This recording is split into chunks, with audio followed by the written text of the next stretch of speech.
Right. What is going on, everyone? This is your boy, the MC Tam 1 Tanveer Syed, Tan Tiger 01, the Bengal Dragon, and I'm here to give you your preview for the second semifinals of the Champions Trophy 2017, India versus Bangladesh. Okay, to be very objective and very honest, Bangladesh do not have even a slither of a chance to defeat India. Regardless of what coach Chandika Hathurusingha said, who has signified that this was his goal. Reaching the Champions Trophy semifinals was what he considered, something big, in terms of achievement, to achieve something big. Or whatever we achieve in Champions Trophy will be big or will be huge. This was it. Need I remind you, Chandika Hathurusingha, Mr. Coach, we got here in a way because we got lucky. Because let's face it, that Australia game, we were about to lose that. Even our heroic captain. Now I'm not saying that sarcastically, but even Mortaza acknowledged that we were about to lose that Australia game had it not been for the rain.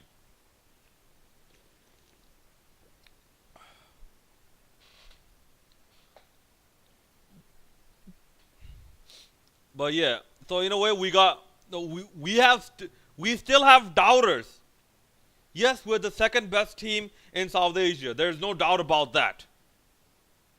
Regardless of what people the people say about Sri Lanka or Pakistan cricket, right now the reality is we are now the second best team in South Asia. Second only to India, of course. And yes, we know that difference is huge. And look, there's been countless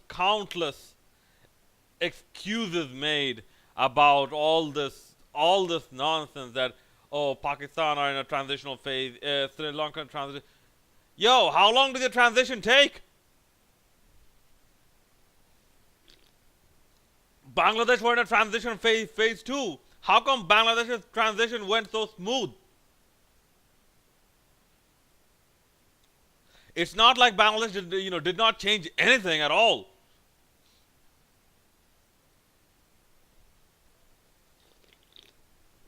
But anyways, I'm here to talk about India and Sri Lanka. India and Bangladesh. Okay. As for India, it does not matter what team they play. Honestly, it does not matter. They're going to win. You can pretty much guarantee they're going to win. Because this Indian lineup, and a lot of people are, even though England are undefeated, people are saying India are the favorites. The only thing that can give them away is complacency.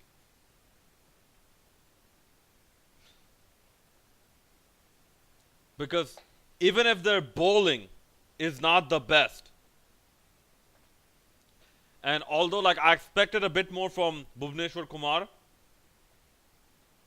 but he's also coming through slowly, showing that he can adapt as well.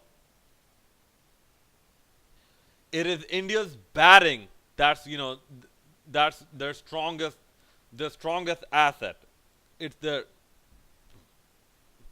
their almost invincible batting. You have Shikhar Dhawan, Rohit Sharma, Virat Kohli, the list goes on, and almost everyone can bat. And by the way, no, Hardik Pandya is no Ben Stokes. Hardik Pandya is not even in the same league as Ben Stokes. Hardik Pandya has a lot to prove and a lot to do before reaching a level of Ben Stokes. And Ben Stokes is not at a very high level as well. He's just coming through right now. He's showing that he has the potential to be perhaps the next Andrew Flintoff.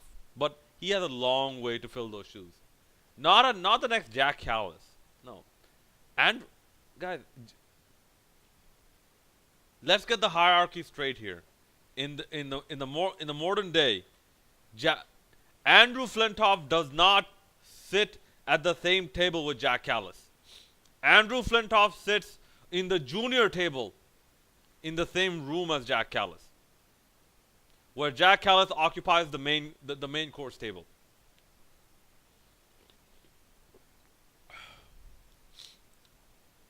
Anyways, sorry. Getting back to this. So given given this situation where India have very good batting, no, perhaps the best batting in the tournament, uh, like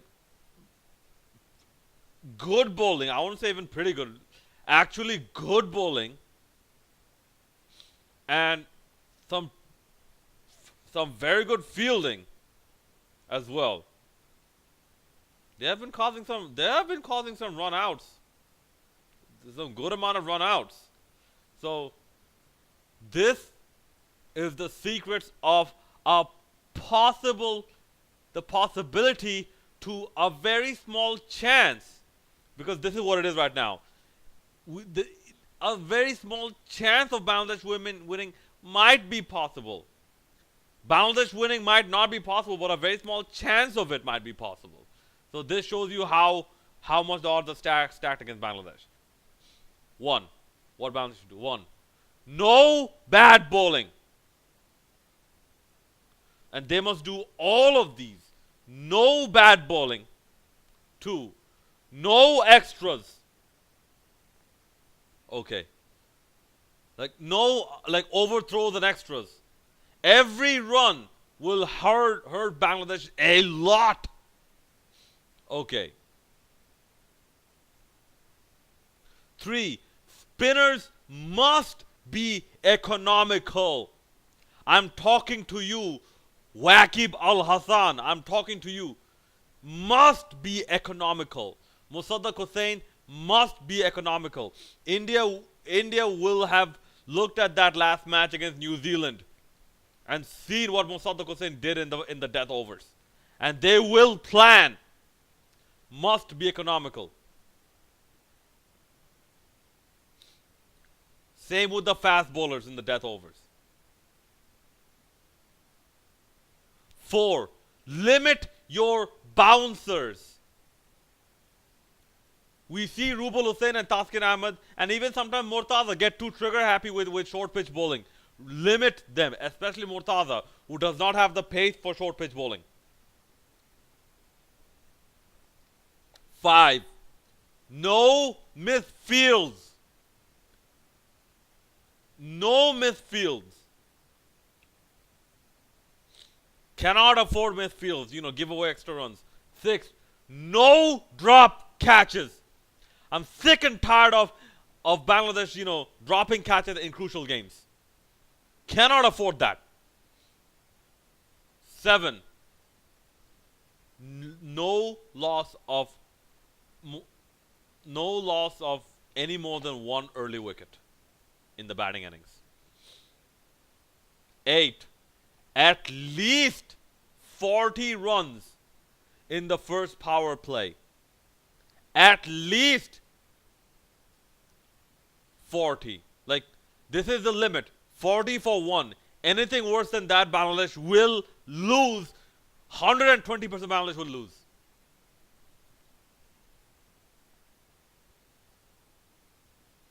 9. No runouts. No silly running. No mix-ups. No runouts. And 10. No batting collapses. This is the demon that has haunted Bangladesh ever since its inception into cricket. The demon of batting collapses. Every time batting collapses, batting collapses. Okay, and number 11. Maintain a steady run rate. And given that this is going to be a batting surface, at least 320. At least 320. And even that, given how powerful this Indian batting lineup is, even that might not be enough. So all these 11 have to combine together to even get a small chance of Bangladesh winning. Like I said, Bangladesh will, you can almost guarantee that they will not win.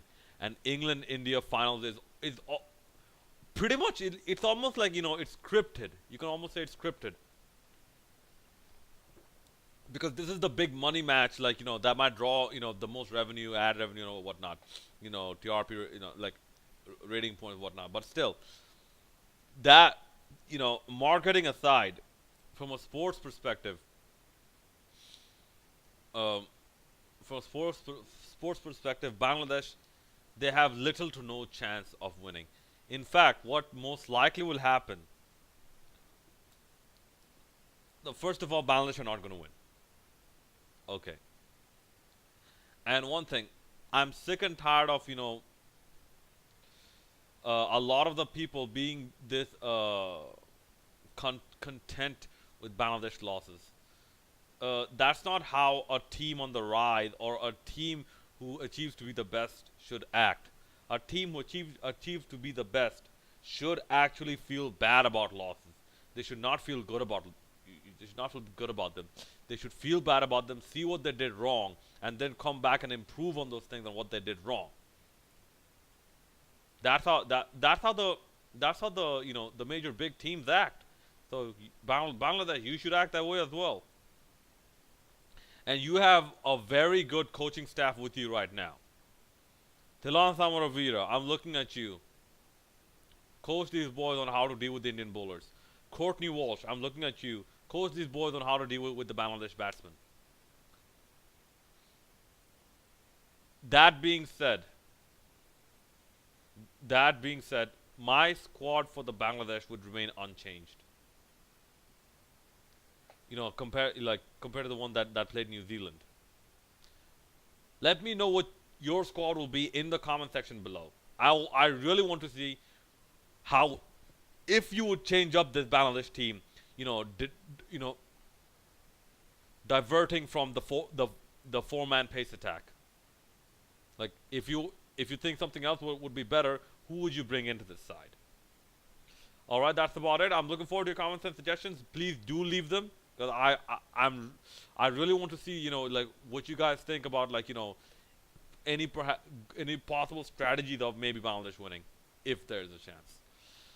All right, that's about it. Don't forget to hit that like button, hit the subscribe button, and follow me on Twitter at TanTaco01.